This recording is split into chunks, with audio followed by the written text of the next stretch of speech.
This Sunday, we will welcome at St. John's Cathedral downtown our bishop, Brian Cole. We'll be very pleased to have him both at the 8 o'clock service in the chapel, as well as at the 10:30 service in the Cathedral Church.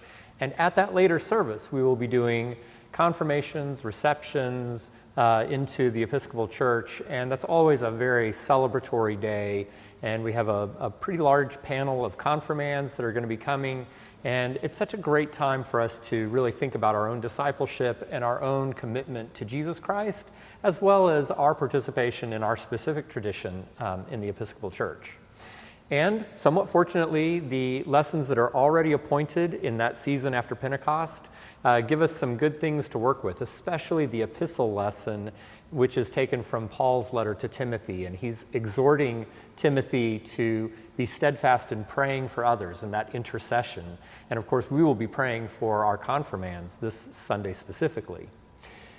As a little bit of a humorous note, the gospel is one of the most difficult and debated passages in the gospel narratives. It's the parable of the dishonest manager, and we'll see if our bishop is brave enough to wade into trying to make sense of this very difficult parable.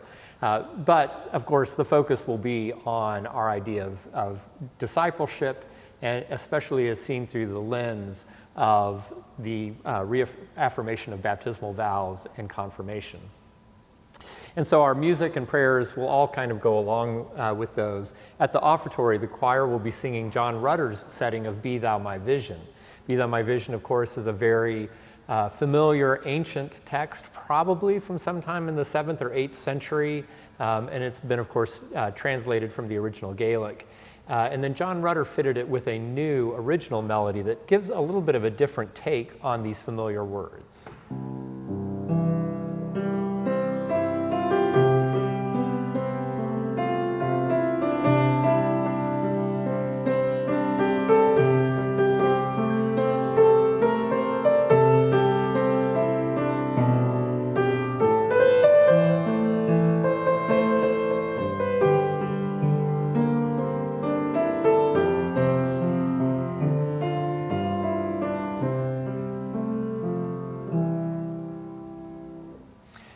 At the communion, the choir will be singing a setting of praise to the Lord, the Almighty, the King of creation. Again, a very familiar set of words and a tune that we're familiar with.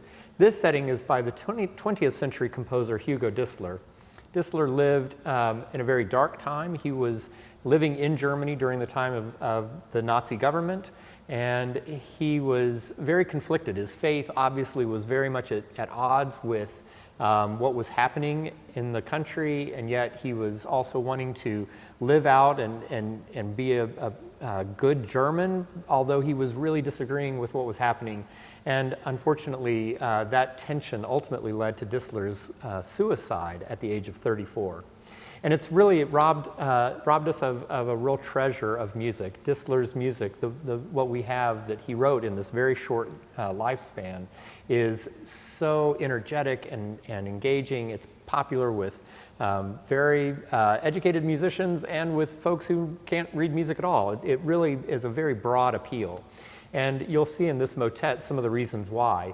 It's fairly sophisticated. It has a lot of mixed meter, meaning that there are measures with different numbers of beats per measure. And yet it is so tuneful that you can sit back and listen and not analyze and not think about it and just enjoy it. And it uses, of course, the tune that we're familiar with for praise to the Lord, but it does it in a pretty unusual and jaunty way.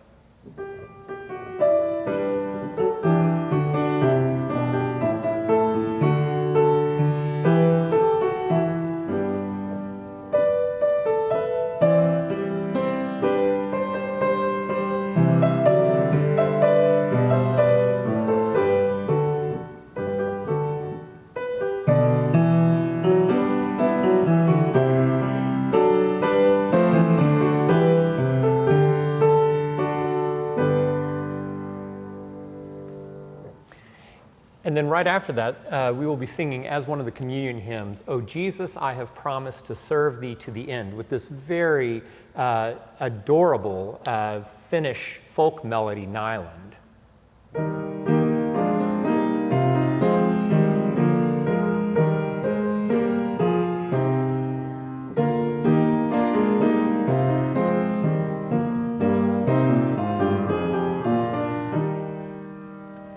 And what's significant about this that I want to point out is that the author of these words, John Ernest Bode, wrote these words specifically for a service in which 3 of his children were being confirmed.